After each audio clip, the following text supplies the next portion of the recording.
नमस्ते दोस्तों, स्काईमेट वेदर में आप सभी का स्वागत है। मेरा नाम महेश पलावत है। 25 दिसंबर हो गई है आज। आप सब छुट्टी मना रहे होंगे और बच्चों की भी सर्दियों की छुट्टियां हो गई हैं ज़्यादातर इलाकों में।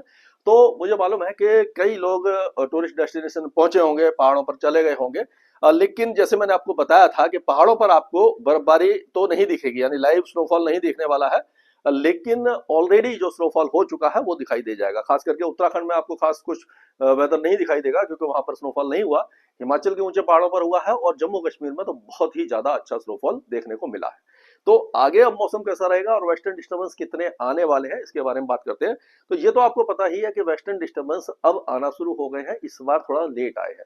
पहला जो वेस्टर्न डिस्टर्बेंस था 6 अक्टूबर को आया था, उसके बाद से लगभग 2 महीने का गैप था।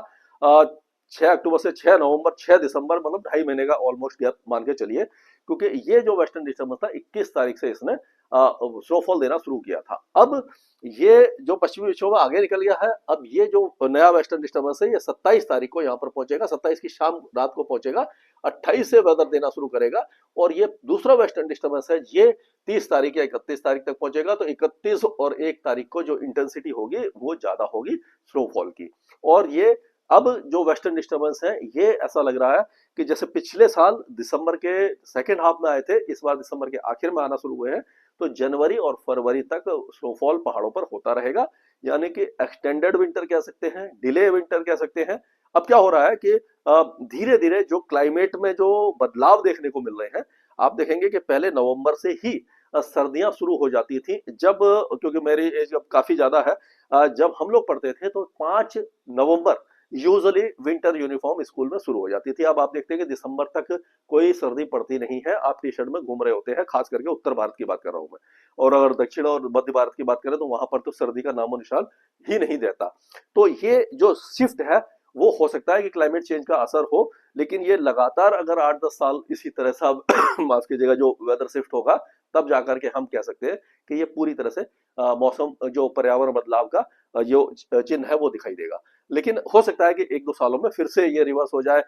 यानी कि जो वेस्टर्न डिस्टर्बेंस है नवंबर में ही आना शुरू हो जाए।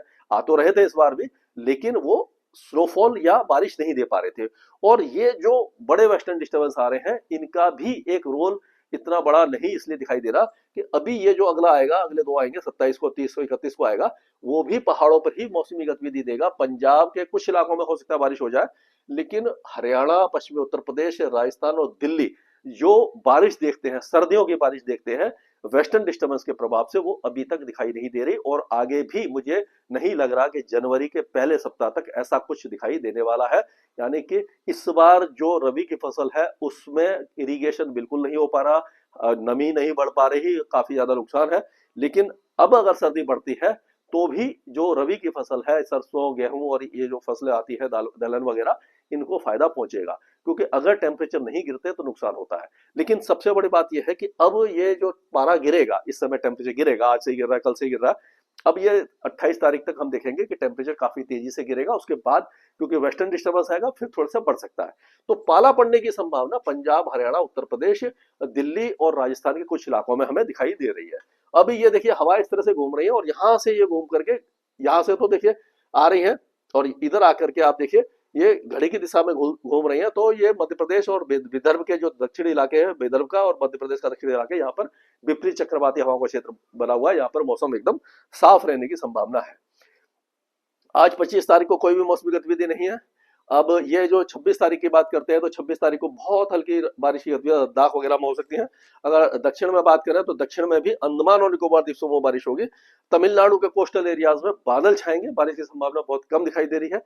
ये 27 तारीख की अगर मैं बात करूं तो 27 तारीख को जो वेस्टर्न डिस्टर्बेंस का असर तो दिखाई देगा, हल्के फुल्के बादल वगैरह ही दिखाई देंगे उत्तराखंड, हिमाचल और लद्दाख और जम्मू कश्मीर में।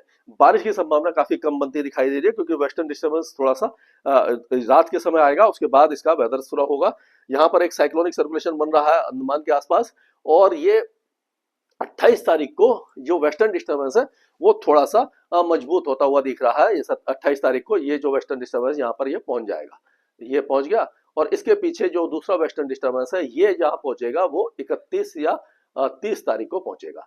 तो ये जो वेस्टर्न डिस्टर्बेंस आप देख रहे हैं 28 तारीख को जम्मू कश्मीर, गिलगित बाल्टिस्तान, हिमाचल के ऊंचे पहाड़ों पर, सभी केवल ऊंचे पहाड़ों पर ही ये बारिश और स्नोफॉल देगा। उत्तराखंड में बहुत हल्की वेदर एक्टिविटी इसके प्रभाव से होने वाली है।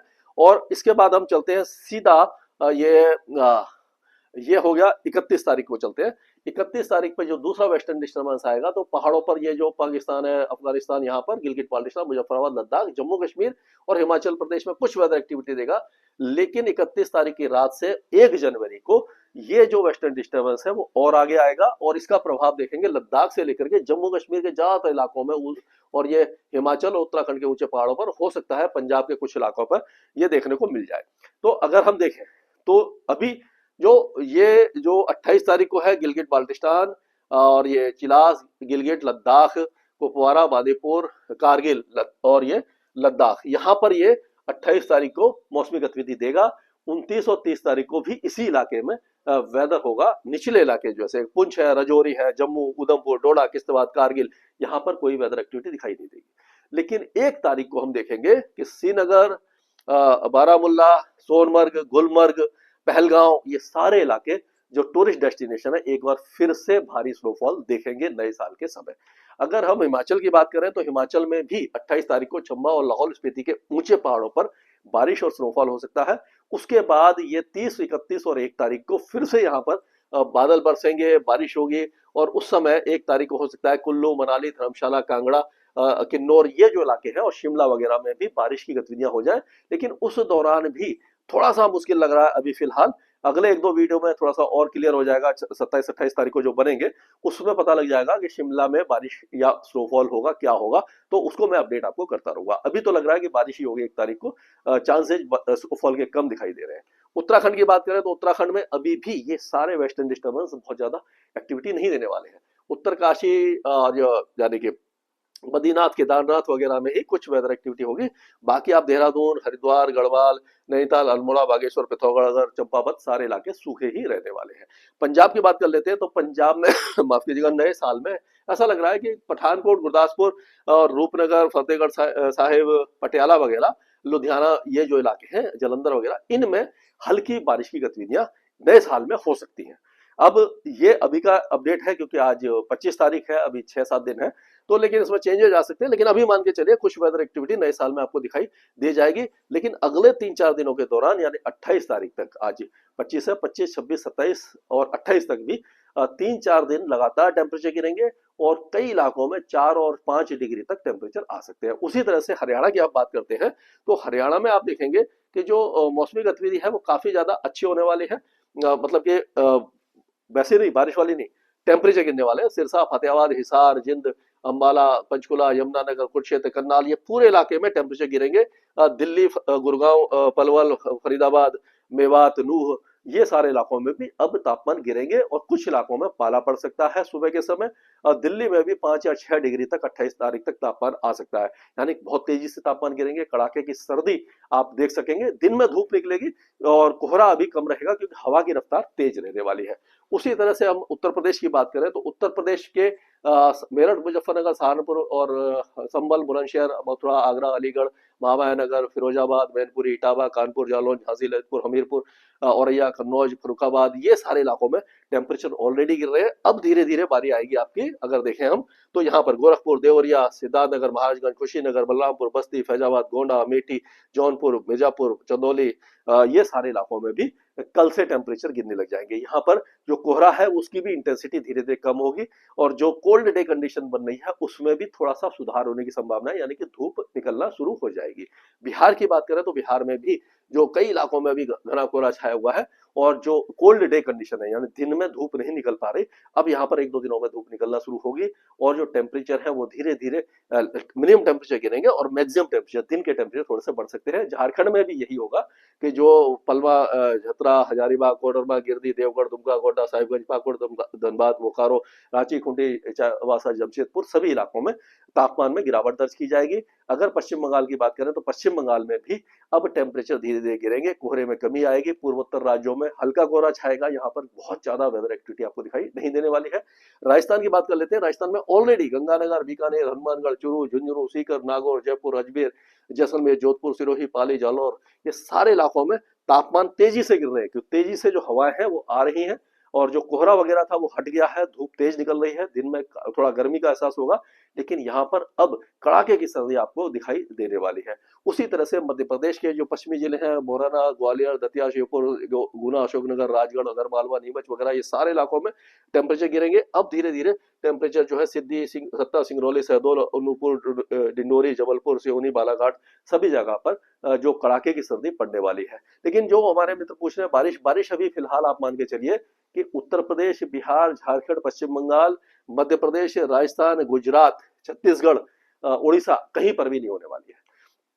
उसी तरह से कोरिया, सूरजपुर, बलरामपुर से लेकर के कोरबा, बिलासपुर, मुंगेली, बेमतारा, बलौद बाजार, महासमुंद, दुर्ग, राजनांदगांव, बलौद बाजार और ये जो बस्तर वगैरह, यह सारे इलाकों में अब कड़ाके की सर्दी पड़ने वाली है। और उड़ीसा में भी अब टेम्परेचर गिरेंगे, यानी कि काफी ज्यादा सर्दी का एहसास आपको रहेगा। लेकिन जो कोस्टल एरिया है, बालासोर, भद्रक, केंद्रपाड़ा, जगतसिंहपुर, पुरी, गंजम, कोरापुट, यहाँ पर थोड़ा सा कंफर्टेबल वेदर बना रहेगा। गुजरात की बात कर लेते हैं, तो गुजरात में सर्दी का एहसास नहीं हो रहा था, थोड़ा कम पड़ रही थी। अब यहाँ पर जो टेम्परेचर है, रण ऑफ कच्छ से लेकर के बनासकांठा, साबरकांठा, महेसाना, पाटन, अरवली, गांधीनगर, आनंद, बड़ोदरा, भरूच, सूरत, नवसारी, बोटाड, राजकोट, जामनगर, सभी जगह पे टेम्परेचर अब गिरने वाले हैं। महाराष्ट्र में विदर्भ में पहले टेम्परेचर गिरेंगे, अमरावती, नागपुर, भंडारा, गोंदिया, चंद्रपुर, गढ़चिरौली, यवतमाल, अकोला, वाशिम, भंडारा, इससे लेकर के अब धीरे धीरे आप देखेंगे कि जो नंदुरबार, धुले, जलगांव, नासिक, संभाजीनगर, अहिल्याबाई नगर, धाराशिव, सभी इलाके में अब तापमान में गिरावट होगी।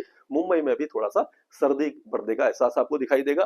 तेलंगाना में कोल्ड वेव की कंडीशन आने की संभावना दिखाई दे रही है, क्योंकि काफी तेजी से आदिलाबाद से लेकर के आपका नालगोंडा, रंगारेड्डी, महबूब नगर, सभी जगह पर टेम्परेचर गिरेंगे। आंध्र प्रदेश में अभी मौसम साफ रहेगा, कोई भी मौसमी गतिविधि दिखाई नहीं देगी। कर्नाटक भी पूरी तरह साफ रहेगा, लेकिन केरल में हो सकता है कि मंथ एंड में जाकर के बारिश की गतिविधियां शुरू हो जाए। कई इलाकों में बारिश होगी, 30, 31 और 1 तारीख को बारिश की संभावना दिखाई दे रही है। और तमिलनाडु के केवल कोस्टल एरिया में चेन्नई, कांचीपुरम, नागापट्टनम, ये जो इलाके हैं, यहाँ पर बादल छा सकते हैं। एक दो स्थानों पर बहुत हल्की बूंदाबांदी की संभावना दिखाई दे रही है। अंडमान और निकोबार द्वीपों में अच्छी बारिश है अगले 2-3 दिनों के दौरान, लेकिन लक्षद्वीप का मौसम साफ बना रहने की संभावना दिखाई दे रही है। तो तैयार हो जाइए, नए साल में अगर आपको आनंद उठाना है तो जम्मू कश्मीर और हिमाचल के ऊंचे पहाड़ों पर रुक कीजिए और बर्फबारी का आनंद लीजिए। स्काई बेड वेदर में